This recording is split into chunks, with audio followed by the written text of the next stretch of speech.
570 খ্রিস্টাব্দের 12ই রবিউল আউয়াল হজরত মুহাম্মদ সাল্লাল্লাহু আলাইহি সাল্লামের জন্মের দিন সোমবার সুবহে সাদিকের সময় আমেনা ঘরের মধ্যে সম্পূর্ণ একা ছিলেন।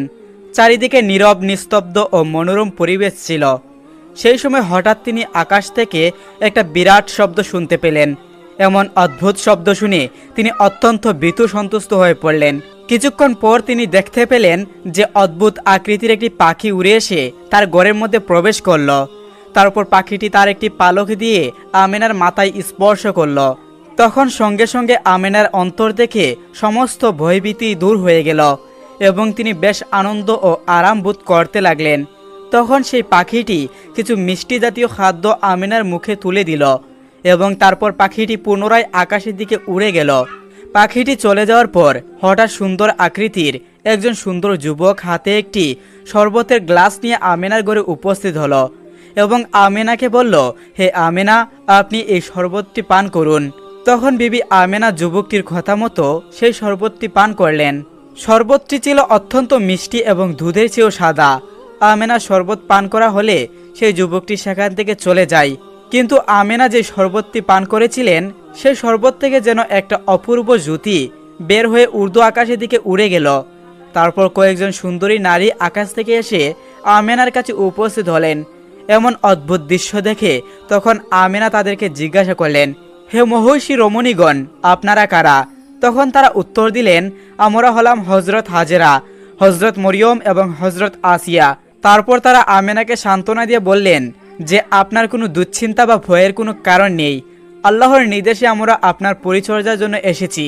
এটা শুনে আমিনা অনেকটা দুশ্চিন্তা মুক্ত হলেন। তারপর সেই তিনজন রমণী বিবি আমিনার পরিচর্যা শুরু করে দিলেন। ঠিক ওই সময় একটি অদৃশ্য থেকে একটা আওয়াজ আসলো, হে আমেনা, তোমার শিশুটিকে মানুষের দৃষ্টির অন্তরালে রাখো। অতঃপর কয়েকজন সুন্দরী মহিলা মেশকে আম্বর এবং অন্যান্য সুগন্ধি দ্রব্য নিয়ে আমেনার ঘরে প্রবেশ করল। ইতিমধ্যে আমেনা লক্ষ্য করেছিলেন যে কতগুলো অপূর্ব পাখি তার ঘরের উপর উড়ে বেড়াচ্ছে। এই ধরনের সুন্দর আকৃতির পাখি তিনি এর আগে কখনোই দেখেননি। এই দৃশ্যগুলো দেখে আমিনার চোখ জুড়িয়ে গেল। তারপর এই সুন্দর মনোরম অবস্থার মধ্যে ভূপিষ্ঠ হলেন হজরত মুহাম্মদ সাল্লাল্লাহু আলাইহি সাল্লাম। তিনি ভূপিষ্ঠ হয়ে সিজদায় পতিত হয়ে বললেন, লা ইলাহা ইল্লাল্লাহু মুহাম্মাদুর রাসূলুল্লাহ। শিশু হজরত মুহাম্মদ সাল্লাল্লাহু আলাইহি সাল্লাম ভূপিষ্ঠ হওয়ার পর তার দেহর আলোতে আমেনার প্রদীপহীন ঘরটি এতটাই আলোকিত হয়ে গেল যে ঘরে মেঝেতে পড়ে থাকা সুতো পর্যন্ত সেই আলোতে দেখা যাচ্ছিল। সেই আলোর ছোঁয়া এতটাই উজ্জ্বল ছিল যে তার জলকে সিরিয়া প্রাসাদ পর্যন্ত আমেনার চোখের সামনে ভেসে উঠল। অতঃপর তা অদৃশ্য হয়ে গেল। ঠিক এমন সময় আকাশ থেকে একখণ্ড সাদা মেঘ নেমে এসে শিশু হজরত মুহাম্মদ সাল্লাল্লাহু আলাইহি সাল্লামকে আমেনার কুল থেকে তুলে নিয়ে চলে গেল। এই সময় অদৃশ্য থেকে কে যেন বলল, এই শিশুটিকে পূর্ব পশ্চিম সমগ্র এলাকা ঘুরিয়ে নিয়ে আসো, যেন সারা দুনিয়া এই শিশুটির কাছে পরিচিত মনে হয়। শিশু মুহাম্মদ সাল্লাল্লাহু আলাইহি সাল্লামকে সেই মেঘখণ্ড নিয়ে যাওয়ার পর বিবি আমেনা একাই ঘরের মধ্যে বসে থেকে চিন্তায় বিভোর হয়ে পড়লেন এবং হাজার প্রশ্ন তার মনে উকি দিতে লাগলো। কিছুক্ষণ পর সেই সাদা মেঘখণ্ড ফিরে এসে শিশু মুহাম্মদ সাল্লাল্লাহু আলাইহি সাল্লামকে আবার আমেনার কুলে ফিরিয়ে দিয়ে চলে গেল। বিবি আমেনা তখন দেখল যে সূর্যলোকের মতো সুন্দর চেহারা বিশিষ্ট তিনজন লোক এসে আমেনার কাছে দাঁড়ালেন।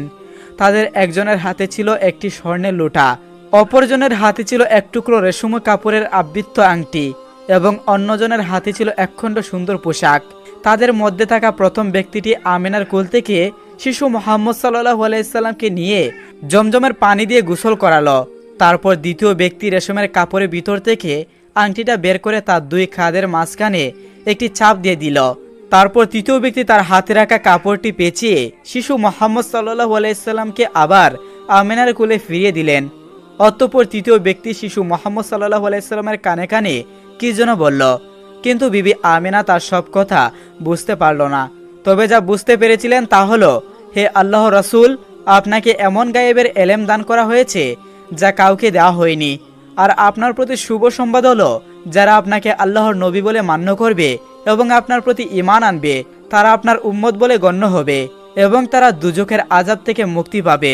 এদিকে হজরত মুহাম্মদ সাল্লাল্লাহু আলাইহি সাল্লামের দাদা আব্দুল মুতালিব তার ঘরের মধ্যে ছিলেন, কিন্তু ইতিমধ্যে তিনি একটি উচ্চ আওয়াজ শুনে ঘর থেকে বাহিরে বেরিয়ে এলেন এবং আকাশের দিকে তাকিয়ে দেখলেন যে ফেরেশতাগণ আল্লাহর উদ্দেশ্যে তাসবিহ পাঠ করছে, আর সেখানে যে মূর্তিসমূহ দাঁড়িয়েছিল সেই সবগুলো মূর্তি মাটিতে পড়ে গিয়ে গড়াগড়ি খাচ্ছে। এমন সময় আব্দুল মুতালিব আকাশ থেকে একটি অদৃশ্য আওয়াজ শুনতে পেল। কে যেন বলছিল, হে দুনিয়াবাসীগণ, এইমাত্র আখিরি পয়গম্বর জমিনের বুকে শুভাগমন করেছেন, তাই আমরা আল্লাহ তাআলার রহমতের পানি দিয়ে আগমন করেছি। এই পানি দিয়ে তাকে গোসল করিয়ে দিব। তারপর আব্দুল মুতালিব দেখলেন পবিত্র কাবাগর সাফা এবং মারোয়া পাহাড় তরতর করে কাঁপছে। এই দৃশ্যগুলো দেখে আব্দুল মুতালিবের শরীরেও কম্পন শুরু হয়ে গেল। তখন আব্দুল মুতালিব আরও একটি আওয়াজ শুনতে পেল। কে যেন আকাশ থেকে বলছে, হে কুরাইশ প্রধান, ভীতু হইও না, তোমার ভয়ের কোনো কারণ নেই। অতঃপর আব্দুল মুত্তালিব পুত্রবধূ আমেনার খবর জানার জন্য তার কামরার দিকে অগ্রসর হলেন এবং তিনি আমেনার ঘরের সামনে গিয়ে দেখলেন যে আমেনার ঘরের উপর এবং চারিদিকে কতগুলো পাখি উড়ে বেড়াচ্ছে, আর একখণ্ড সাদা মেঘ বিবি আমেনার ঘরের উপর স্থির হয়ে দাঁড়িয়ে রয়েছে। এই দৃশ্য দেখে আব্দুল মুত্তালিব হতবুদ্ধি হয়ে জ্ঞান হারিয়ে মাটিতে পড়ে গেল। কিছুক্ষণ পর যখন আব্দুল মুত্তালিবের চেতনা ফিরে আসলো, তখন তিনি বিবি আমেনার ঘরে যাওয়ার জন্য অস্থির হয়ে পড়লেন। তিনি ধীরে ধীরে আমেনার ঘরের দরজায় পৌঁছে দেখলেন যে উদ এবং আম্বর মিশ্রিত পানি ঘুরিয়ে যাচ্ছে এবং চারিদিকে সুঘ্রাণে মোহিত হয়ে গেল। তখন আব্দুল মুত্তালিব ঘরের দরজার ফাঁক দিয়ে ভিতরে আমেনার দিকে দৃষ্টিপাত করলেন। তিনি দেখতে পেলেন যে বিবি আমেনার কপালে পূর্বকার সেই উজ্জ্বল এখন আর দেখা যাচ্ছে না। এতে আব্দুল মুত্তালিব অত্যন্ত উগ্নিত হয়ে আমেনাকে ডেকে জিজ্ঞাসা করলেন, হে আমেনা, তুমি কি জাগ্রত নাকি নিবৃত? তখন বিবি আমেনা বললেন, আব্বাজান, আমি জাগ্রত আছি। তখন আব্দুল মুত্তালিব তাকে জিজ্ঞাসা করলেন, তোমার চেহারায় এতদিন যে নূর বিচলিত হচ্ছিল তা কোথায় গেল? তোমার কপালে যে তা দেখা যাচ্ছে না, ব্যাপার কি? তখন আমেনা বললেন, আব্বাজান, ওই নূর তো আমার ছিল না, সেই নূর যার ছিল সে তো এইমাত্র আমার গর্ভ হতে ভূমি ভূপিষ্ঠ হয়েছে। একদা রাসূল সাল্লাল্লাহু আলাইহি সাল্লাম হযরত ফাতেমা রাদিয়াল্লাহু তাআলা আনহাকে ডেকে বললেন, হে ফাতেমা, এই মদিনায় একজন কাঠুরিয়া স্ত্রী থাকে। সে এমন একটি আমল করে যে আমলের কারণে সে তোমার পূর্বে জান্নাতে প্রবেশ করবে। রাসূল সাল্লাল্লাহু আলাইহি সাল্লামের এই কথা শুনে হযরত ফাতেমা রাদিয়াল্লাহু তাআলা আনহা বললেন, আব্বাজান, এটা কিভাবে সম্ভব? আমি জান্নাতের সকল মহিলাদের সর্দারনি, কিভাবে কোনো মহিলা আমার পূর্বে জান্নাতে প্রবেশ করবে? জান্নাতে পূর্বে প্রবেশ করার আকাঙ্ক্ষা সকলেরই রয়েছে। আব্বাজান, দয়া করে আমাকে সেই কাটুরিয়া স্ত্রীর ঠিকানা বলুন, যাতে আমি দেখে আসতে পারি সে কি এমন আমল করে যে আমলের কারণে সে আমার পূর্বে জান্নাতে প্রবেশ করবে। রাসূল সাল্লাল্লাহু আলাইহি সাল্লাম তখন বললেন, ফাতেমা, আজকে তুমি বাড়ি চলে যাও, কিছুদিন পরের সময় হলে আমি তোমাকে ডেকে নেব এবং তখন আমি সেই কাটুরিয়া স্ত্রীর ঠিকানা বলে দিব। হযরত ফাতেমা রাদিয়াল্লাহু তাআলা আনহা মুহাম্মদ সাল্লাল্লাহু আলাইহি সাল্লামের এই কথা শ্রবণ করে বাড়িতে ফিরে আসলেন। এভাবে বেশ কিছুদিন অতিবাহিত হয়ে গেল। এর মধ্যে হযরত ফাতেমা রাদিয়াল্লাহু তাআলা আনহা খুবই অসুস্থ হয়ে পড়লেন। একদিকে তিনি ছিলেন অসুস্থ, অন্যদিকে একাধারে 3 দিন যাবৎ তার বাড়িতে কোনো খাবার ছিল না। খাবার না খেয়ে অসুস্থতার কারণে হযরত ফাতেমা রাদিয়াল্লাহু তাআলা আনহা অত্যন্ত দুর্বল হয়ে পড়লেন। হযরত আলী রাদিয়াল্লাহু এর হাতে তখন এমন কোনো অর্থও ছিল না যার মাধ্যমে তিনি খাবার ক্রয় করে আনতেন। 3 দিন অতিবাহিত হওয়ার পর ফাতেমা রাদিয়াল্লাহু তাআলা আনহা আলী রাদিয়াল্লাহুর হাতে একটি কাপড় দিয়ে বললেন, হে আমার প্রিয় স্বামী, আপনার হয়তো মনে আছে আব্বাজান মুহাম্মদ সাল্লাল্লাহু আলাইহি সাল্লাম আমাকে বিয়ের সময় এই কাপড়টি হাদিয়া দিয়েছিলেন। এটি অত্যন্ত বরকতময় একটি কাপড়। আমার মন চাচ্ছে না যে এই কাপড়টি আমি বিক্রি করে দেই, কিন্তু তারপরেও যেহেতু আমাদের ঘরে 3 দিন যাবৎ কোনো খাবার নেই, তাই আপনাকে আমি এই বরকতময় কাপড়টি দিচ্ছি। আপনি এটি বাজারে বিক্রি করে এর মূল্য দিয়ে বাজার থেকে কিছু খাবার ক্রয় করে নিয়ে আসুন। হযরত আলী রাদিয়াল্লাহু আনহু সেই কাপড়টি হাতে নিয়ে বাজারের দিকে রওনা করলেন। তিনি কাপড়টি নিয়ে বাজারে পৌঁছালেন, কিন্তু সেটিকে বিক্রি করার জন্য অনেক ক্রেতাকে দেখালেন, কিন্তু কাপড়টি অত্যন্ত পুরাতন হওয়ায় কেউ তা ক্রয় করার জন্য আগ্রহ দেখাচ্ছিল না। এই কারণে আলী রাদিয়াল্লাহু আনহু একেবারে নিরাশ হয়ে পড়লেন। তখন তিনি মহান আল্লাহ তাআলা দরবারে ফরিয়াদ করলেন, হে রাব্বুল আলামিন, এই কাপড়টি অত্যন্ত পুরাতন, তাই এটি ক্রয় করার জন্য কোনো ক্রেতা আগ্রহ দেখাচ্ছে না। আজ 3 দিন যাবৎ মুহাম্মদ সাল্লাল্লাহু আলাইহি সাল্লামের কলিজার টুকরা হযরত ফাতেমা, হাসান ও হুসাইন না খেয়ে আছে। হে আল্লাহ রাব্বুল আলামিন, আজকে যদি এই কাপড়টি বিক্রি না করে আমি খাবার নিয়ে না যেতে পারি, তাহলে আজকেও তাদেরকে না খেয়ে থাকতে হবে। হে আল্লাহ রাব্বুল আলামিন, আপনি এই কাপড়টি ক্রয়ের জন্য একজন ক্রেতাকে ব্যবস্থা করে দিন। হযরত আলী রাদিয়াল্লাহুর এই দোয়া করার পরে একজন ক্রেতা আগমন করল এবং সে প্রশ্ন করল, আলী, তুমি কি এই কাপড়টা বিক্রি করতে চাও? আলী রাদিয়াল্লাহু আনহু বললেন, জনাব, আমি তো বিক্রি করার জন্য এটিকে বাজারে নিয়ে এসেছি। তখন সে বলল, কি পরিমাণ অর্থ দিলে তুমি এই কাপড়টি বিক্রি করবে? তখন আলী রাদিয়াল্লাহু আনহু জানতেন এই কাপড়টি অত্যন্ত পুরাতন, এর মূল্য সর্বোচ্চ 1 দিরহাম বা 2 দিরহাম হতে পারে। তাই তিনি কোনো দাম দর না চেয়ে বললেন, জনাব, আপনার যা মর্জিত তা প্রদান করুন, আমি নিজে থেকে এই কাপড়টি কোনো দাম চাচ্ছি না। তখন সেই ক্রেতা বলল, আমি 6 দিরহাম দিয়ে এই কাপড়টি ক্রয় করতে চাই, তুমি কি বিক্রি করতে রাজি আছো? তখন আলী রাদিয়াল্লাহু আনহু খুশির সাথে রাজি হয়ে গেলেন এবং বললেন, জনাব, আপনি আমাকে এই কাপড়টি 6 দিরহামের বিনিময়ে ক্রয় করতে পারেন। অতঃপর সেই ক্রেতা আলী রাদিয়াল্লাহুকে 6 দিরহাম দিয়ে দিল। আলী রাদিয়াল্লাহু আনহু সেই কাপড়টি তাকে হস্তান্তর করলেন। এদিকে আল্লাহ রাব্বুল আলামিনের একদল ফেরেশতা অন্য ফেরেশতাদেরকে বলল, নবী করিম সাল্লাল্লাহু আলাইহি সাল্লামের সাহাবীরা অত্যন্ত দানশীল, তারা সুখে দুঃখে সর্বদাই দান করেন। ফেরেশতাদের এই কথা শুনে অপর একজন ফেরেশতা বলল, আল্লাহর নবীর সাহাবীরা দান করেন, এটা ঠিক কথা, কিন্তু তারা সুখে দুঃখে সবসময় দান করেন না। যদি তাদের হাতে কোনো কিছু থাকে তাহলে তারা দান করেন, এবং তাদের হাতে থাকা জিনিসটি প্রয়োজন তাদের নিজেদের থাকে, তখন তারা সেই জিনিসটি দান করেন না। ফেরেশতাদের এই ঝগড়া সমাধান করতে আল্লাহ রাব্বুল আলামিন তাদেরকে বললেন, হে আমার ফেরেশতারা, তোমরা পরস্পর ঝগড়া করো না। এই বিষয়টি পরীক্ষা করার জন্য হযরত আলীর কাছে চলে যাও। সে 6 দিরহাম দিয়ে একটি কাপড় বিক্রি করেছে, আর এই 6 দিরহাম তার অত্যন্ত প্রয়োজন। তোমরা আলীর কাছে সেই 6 দিরহাম চেয়ে দেখো সে তোমাদেরকে দেয় কিনা, আর এর মাধ্যমে তোমরা ঝগড়া সমাধান হয়ে যাবে। আল্লাহ রাব্বুল আলামিনের পক্ষ থেকে এই নির্দেশন পাওয়ার পরে একজন ফেরেশতা ফকির বেশে আলী রাদিয়াল্লাহুর কাছে চলে গেলেন। হযরত আলী রাদিয়াল্লাহু 6 দিরহাম নিয়ে খাবার ক্রয় করতে গিয়েছিলেন। প্রতিমধ্যে সে ফেরেশতা ফকির বেশে তাকে বললেন, হে আল্লাহর বান্দা, আমি কয়েকদিন যাবত না খেয়ে আছি। দীর্ঘদিন না খেয়ে থাকার কারণে আমার শরীরে সামান্যত নড়াচড়া করার শক্তি নেই। আমি আল্লাহর ওয়াস্তে তোমার কাছে কিছু ফরিয়াদ কামনা করছি। যদি তোমার নিকট কোনো অর্থ থাকে দয়া করে আমাকে সেগুলো দান করো, যাতে সেই অর্থগুলো দিয়ে আমি খাবার ক্রয় করে খেতে পারি এবং আমার ক্ষুধার জ্বালা নিবারণ করতে পারি। ফকিরের এই প্রার্থনা শুনে হযরত আলী রাদিয়াল্লাহু আনহু ভাবতে লাগলেন, হায় আল্লাহ, আজ 3 দিন যাবৎ আমার স্ত্রী ও সন্তানেরা না খেয়ে রয়েছে। 3 দিন পরে আমার স্ত্রী ফাতেমা একটি কাপড় দিয়ে তা বিক্রি করতে দিলেন, অথচ কাপড় বিক্রি করে তার অর্থ দিয়ে আমি তাদের জন্য খাবার ক্রয় করে নিয়ে যাব। কিন্তু আল্লাহর এক অসহায় বান্দা আমার নিকট ভিক্ষা প্রার্থনা করছে, এখন আমি কি করব?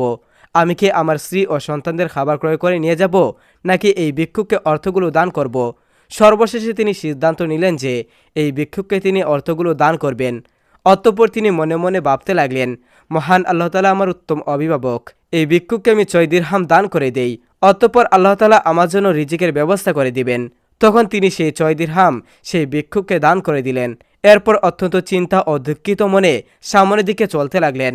ইতিমধ্যে দেখা হলো একজন ব্যক্তি হযরত আলী রাদিয়াল্লাহুর সামনে একটি লাল ঘোড়া নিয়ে হাজির হলো এবং সে তাকে বলল, হে শেরে খুদা আলী, আপনি কি আমার কাছ থেকে এই লাল ঘোড়াটি ক্রয় করতে চাচ্ছেন? হযরত আলী বললেন, ভাই, আমি কিভাবে আপনার কাছ থেকে এই ঘোড়াটি ক্রয় করব? আমার হাতে তো কোনো অর্থ করি নাই। তখন সেই ব্যক্তি বলল, হে শেরে খুদা, আমি বাকিতে আপনার নিকট তা বিক্রি করব। আপনি এই ঘোড়াটি নিয়ে ব্যবসা করুন, তারপর ব্যবসা লাভ হলে আমার মূল্য আমাকে বুঝিয়ে দিবেন। হযরত আলী রাদিয়াল্লাহু ভাবতে লাগলেন, যেহেতু তিনি আমাকে বাকিতে এই ঘোড়াটি বিক্রি করতে যাচ্ছেন, তাহলে তা নিতে সমস্যা কোথায়?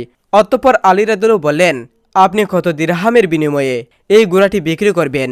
সেই ব্যক্তি বলল, আমি 100 দিরহামের বিনিময়ে ঘোড়াটি বিক্রি করলাম। হযরত আলী রাদিয়াল্লাহু 100 দিরহামের বিনিময়ে এই ঘোড়াটি তার কাছ থেকে ক্রয় করল। এরপর তা বাজারে বিক্রি করার জন্য নিয়ে গেল। হযরত আলী রাদিয়াল্লাহু যখন সেই ঘোড়াটিকে বিক্রি করার জন্য বাজারের দিকে নিয়ে গেলেন, তখন এক ব্যক্তি এসে তাকে জিজ্ঞাসা করল, হে শেরে খুদা, আপনি কি এই ঘোড়াটি বিক্রি করতে চান? আলী রাদিয়াল্লাহু আনহু বললেন, ভাই, আমি তো এটি বিক্রি করার জন্য বাজারে নিয়ে এসেছি। সেই ব্যক্তি বললেন, আপনি কত দিরহামের বিনিময়ে এই ঘোড়াটি বিক্রি করতে চান? আলী রাদিয়াল্লাহু আনহু নিজে থেকে কোনো দাম না চেয়ে বললেন, আপনি কত দিরহামের বিনিময়ে এই ঘোড়াটি ক্রয় করতে পারবেন? সেই ব্যক্তি বলল, আমি 160 দিরহামের বিনিময়ে আপনার কাছ থেকে ঘোড়াটি ক্রয় করতে চাই। হযরত আলী রাদিয়াল্লাহু আনহু চিন্তা করতে লাগলেন, আমি তো ঘোড়াটি 100 দিরহামের বিনিময়ে ক্রয় করেছি, আবার তিনি আমাকে মূল্য পরিশোধ করতে চাচ্ছেন 160 দিরহাম, অতঃপর এতে আমার 60 দিরহাম লাভ হবে। তখন আলী রাদিয়াল্লাহু আনহু বললেন, ভাই, আমি আপনার নিকট 160 দিরহাম দিয়ে এই ঘোড়াটি বিক্রি করে দিলাম। সেই ব্যক্তি হজরত আলীর কাছে 160 দিরহামের বিনিময়ে সেই ঘোড়াটি ক্রয় করে নিল। হজরত আলী রাদিয়াল্লাহু যার কাছ থেকে ঘোড়াটি ক্রয় করেছিলেন তাকে 100 দিরহাম পরিশোধ করার পরেও তার কাছে রয়ে গেল 60 দিরহাম। তিনি 6 দিরহাম আল্লাহর রাস্তায় দান করেছিলেন। আল্লাহ রাব্বুল আলামিন তার বিনিময়ে তাকে 10 গুণ বৃদ্ধি করে 60 দিরহাম ফেরত দিলেন। অতঃপর এই 60 দিরহামের বিনিময়ে আলী রাদিয়াল্লাহু আনহু বিপুল সংখ্যক খাদ্য ক্রয় করে বাড়ির পথে রওনা করলেন। যখন তিনি বিপুল পরিমাণে খাদ্য নিয়ে বাড়িতে ফিরে আসলেন তখন ফাতেমা রাদিয়াল্লাহু আনহা তাকে বললেন, হে আলী, আমি তোমাকে যে কাপড়টি বিক্রি করতে বলেছিলাম সেই কাপড়ের মূল্য দিয়ে এত পরিমাণে খাদ্য ক্রয় করা তো সম্ভব নয়। তাহলে তুমি এই পরিমাণ খাদ্য ক্রয় করার জন্য অর্থ কোথায় পেলে? তুমি আমাকে আগে এই কথা বলো, তারপর তুমি আমার বাড়িতে প্রবেশ করতে পারবে। হজরত আলী রাদিয়াল্লাহু আনহু বললেন, ফাতেমা, আগে আমি বাড়িতে প্রবেশ করি, তারপর না হয় আমি তোমাকে ঘটনাটি খুলে বলবো। কিন্তু হজরত ফাতেমা রাদিয়াল্লাহু আনহা আলীকে বললেন, আগে আপনি প্রকৃত ঘটনাটি খুলে বলুন, তারপর আপনি বাড়িতে প্রবেশ করতে পারবেন। হজরত আলী রাদিয়াল্লাহু আনহু বললেন, ফাতেমা, তুমি তো ভালো করেই জানো যে তোমার স্বামী আলী কোনোদিন অবৈধভাবে অর্থ উপার্জন করবে না। আমি যে পন্থায় এই অর্থগুলো উপার্জন করেছি তা সম্পূর্ণ বৈধ একটি পন্থা। অতঃপর এই ব্যাপারে তোমার সন্দেহ করার কোনো কারণ নেই। কিন্তু হজরত ফাতেমা রাদিয়াল্লাহু আনহা আলী রাদিয়াল্লাহুর কথাগুলো তেমন বুঝতে চাইলেন না। আলী রাদিয়াল্লাহু ও ফাতেমা রাদিয়াল্লাহুর মাঝে এই ঘটনা ঘটার কিছুদিন পরে মুহাম্মদ সাল্লাল্লাহু আলাইহি সাল্লাম ফাতেমা রাদিয়াল্লাহুকে ডেকে তার দরবারে নিলেন। অতঃপর তিনি তাকে বললেন, হে ফাতেমা, তোমার কি মনে আছে আমি কিছুদিন পূর্বে তোমাকে বলেছিলাম একজন কাঠুরিয়ার স্ত্রী তোমার পূর্বে জান্নাতে প্রবেশ করবে? হজরত ফাতেমা রাদিয়াল্লাহু বললেন, আব্বাজান, অবশ্যই আমার মনে আছে এবং আমি ওই কাঠুরিয়া স্ত্রীর সঙ্গে সাক্ষাৎ করার জন্য ওদের আগ্রহে ব্যাকুল হয়ে আছি। দয়া করে আপনি আমাকে তার ঠিকানাটি বলুন যাতে আমি দেখে আসতে পারি যে কাঠুরিয়া স্ত্রী এমন কি আমল করে যার কারণে সে আমার পূর্বে জান্নাতে প্রবেশ করবে। তখন আল্লাহর নবী রাসূল সাল্লাল্লাহু আলাইহি সাল্লাম তাকে বললেন, হে ফাতেমা, অমুক এক জায়গায় সেই কাঠুরিয়া ও তার স্ত্রী বসবাস করে, তুমি যাও তার সাথে দেখা করে আসো। মুহাম্মদ সাল্লাল্লাহু আলাইহি সাল্লামের কাছ থেকে ফাতেমা রাদিয়াল্লাহু তাআলা আনহা সেই কাঠুরিয়ার স্ত্রীর সাথে সাক্ষাৎ করার জন্য রওনা হলেন। যখন তিনি কাঠুরিয়ার বাড়িতে এসে পৌঁছালেন তখন ফাতেমা রাদিয়াল্লাহু সালাম দিয়ে বললেন, বাড়িতে কি কেউ আছেন? আমি নবীর মেয়ে ফাতেমা বলছি, আমি কি ভিতরে প্রবেশ করতে পারি? বাড়ির ভিতর থেকে আওয়াজ আসলো, আমি পরম সৌভাগ্যবান, আমার বাড়িতে নবীর মেয়ে হজরত ফাতেমা আগমন করেছে। হে আল্লাহর নবীর মেয়ে, আপনি বলুন কেন আপনি আমার বাড়িতে আগমন করেছেন? তখন ফাতেমা রাদিয়াল্লাহু আনহা বললেন, আমি আপনার সাথে দেখা করতে চাই, আমাকে ভিতরে আসতে দিন। তখন কাঠুরিয়ার স্ত্রী বলল, হে আল্লাহর নবীর মেয়ে, হে জান্নাতের সর্দারনী, আপনার সাথে দেখা করার আমার খুবই আগ্রহ রয়েছে, কিন্তু তারপরেও আমি আপনাকে ঘরে আসার অনুমতি দিতে পারি না, কেননা এটা আমার স্বামীর ঘর, আর আমি আমার স্বামীকে না বলে কোনো মানুষকে তার ঘরে প্রবেশ করার অনুমতি দিতে পারি না। দয়া করে আপনি আগামীকালকে আসবেন। আজকে আমি আমার স্বামীর কাছ থেকে আপনার ব্যাপারে অনুমতি নিয়ে রাখব। যদি আমার স্বামী অনুমতি দান করেন তবেই আমি আপনাকে ঘরে প্রবেশ করার অনুমতি দিতে পারি। কাঠুরিয়া স্ত্রীর মুখে এই কথা শ্রবণ করার পর হজরত ফাতেমা রাদিয়াল্লাহু আনহা বাড়ির পথে ফিরে গেলেন। দ্বিতীয় দিন যখন তিনি কাঠুরিয়া স্ত্রীর সঙ্গে দেখা করার জন্য রওনা করলেন তখন হজরত হাসান রাদিয়াল্লাহু তাআলা আনহু তাকে জড়িয়ে ধরে বললেন, আম্মাজান, আপনি কালকে কোথায় গিয়েছিলেন? আপনাকে আমি খুঁজে পাচ্ছিলাম না, আপনি যেখানে যাচ্ছেন দয়া করে আমাকেও আপনি সাথে নিন। ফাতেমা রাদিয়াল্লাহু আনহা তখন তার বড় পুত্র হাসানকেও তার সঙ্গে নিলেন। যখন তিনি কাঠুরিয়ার বাড়ির সামনে গেলেন তখন তিনি সালাম দিয়ে বললেন, বাড়িতে কেউ কি আছেন? আমি নবীর মেয়ে ফাতেমা বলছি এবং আমার সঙ্গে আমার বড় ছেলে হাসান রয়েছে, আমি কি বাড়ির ভিতরে প্রবেশ করতে পারি? ভিতর থেকে আওয়াজ আসলো, হে নবীর মেয়ে ফাতেমা, আপনার সঙ্গে দেখা করার প্রবল আকাঙ্ক্ষা আমার রয়েছে। গতকালকে আমার স্বামীর কাছ থেকে আপনার ব্যাপারে অনুমতি নিয়েছিলাম, কিন্তু আপনার সাথে আপনার বড় পুত্র হাসানকে নিয়ে এসেছেন, তার ব্যাপারে আমার স্বামীর কাছ থেকে আমি অনুমতি গ্রহণ করিনি। এই কারণে আপনাকে আমি ঘরে প্রবেশ করার অনুমতি দিতে পারি, কিন্তু আপনার পুত্র হাসানকে অনুমতি দিতে পারি না। দয়া করে আপনি আগামীকালকে আসবেন, আপনার পুত্র হাসানের ব্যাপারেও আমার স্বামীর কাছ থেকে অনুমতি নেব। কাঠুরিয়ার স্ত্রীর মুখে এই কথা শ্রবণ করে ফাতেমা রাদিয়াল্লাহু বাড়ির দিকে ফিরে গেলেন। পরের দিন যখন হজরত ফাতেমা রাদিয়াল্লাহু তাআলা আনহু কাঠুরিয়ার স্ত্রীর সঙ্গে দেখা করার জন্য বাড়ি থেকে রওনা হলেন তখন তার ছোট ছেলে ইমাম হুসাইন তাকে জড়িয়ে বললেন, আম্মাজান, আপনি দুদিন যাবৎ কোথায় যাচ্ছেন? আমি আপনাকে খুঁজে পাচ্ছি না, আপনি আমাকেও সঙ্গে নিয়ে যান। হজরত ফাতেমা রাদিয়াল্লাহু তাআলা আনহা তখন তার দুই পুত্রকে সঙ্গে নিয়ে কাঠুরিয়ার বাড়িতে রওনা হলেন এবং তিনি সালাম দিয়ে বললেন, বাড়িতে কেউ কি আছেন? আমি নবীর মেয়ে ফাতেমা বলছি এবং আমার সঙ্গে আমার দুই পুত্র হাসান ও হুসাইন রয়েছে। ঘরের ভিতর থেকে কাঠুরিয়ার স্ত্রী আওয়াজ দিয়ে বললেন, হে নবীর মেয়ে ফাতেমা, আপনার সাথে দেখা করার আকাঙ্ক্ষা আমার রয়েছে।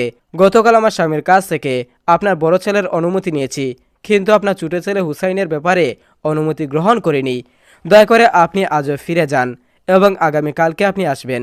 আগামীকালকে আমি আপনাদের তিনজনের ব্যাপারে অনুমতি নিয়ে রাখব। কাঠুরিয়ার স্ত্রীর মুখে এই কথা শ্রবণ করে ফাতেমা রাদিয়াল্লাহু তাআলা আনহা ঘরে ফিরে গেলেন। এর পরের দিন ফাতেমা রাদিয়াল্লাহু তাআলা আনহা আবার আসলেন। তখন কাঠুরিয়ার স্ত্রী তাকে ঘরে প্রবেশ করার অনুমতি প্রদান করলেন। হযরত ফাতেমা রাদিয়াল্লাহু কাঠুরিয়ার ঘরে প্রবেশ করে দেখলেন কাঠুরিয়ার স্ত্রী বসে আছে এবং তার সামনে রাখা আছে একটি লাঠি, একপাশে রশি এবং একটি পাত্রে পানি। তা দেখে ফাতেমা রাদিয়াল্লাহু জিজ্ঞাসা করলেন, আপনি এইগুলো নিয়ে কেন বসে আছেন? কাঠুরিয়ার স্ত্রী উত্তর দিল, সারাদিন পরিশ্রম করার পরে যখন আমার স্বামী বাড়িতে ফিরে আসবেন তখন তার হয়তো অজু করার প্রয়োজন হবে, তার পানি পান করার প্রয়োজন হবে। আমি চাই না আমার ক্লান্ত স্বামী পানির জন্য কষ্ট পাক, যাতে পানির প্রয়োজন হওয়ার সাথে সাথেই আমি তার কাছে পানি পরিবেশন করতে পারি। এই কারণেই আমি পানি নিয়ে বসে আছি। ফাতেমা রাদিয়াল্লাহু তখন তাকে জিজ্ঞাসা করলেন, হে বোন, এই রশি ও লাঠিও বা কি প্রয়োজন? কাঠুরিয়ার স্ত্রী তখন উত্তর দিল, আমার স্বামী আমার উপরে কোনো কারণে অসন্তুষ্ট হন এবং আমাকে শাস্তি দেওয়ার জন্য ইচ্ছা করেন, তখন তার প্রয়োজন হবে একটি লাঠি, এবং যাতে তিনি আমাকে বেঁধে শাস্তি দিতে পারেন এর জন্য তার প্রয়োজন হবে একটি দড়ি। আমি চাই না এই জিনিসগুলো খোঁজাখুঁজি করতে গিয়ে আমার স্বামীর কোনো প্রকার কষ্ট হোক, সেজন্যই আমার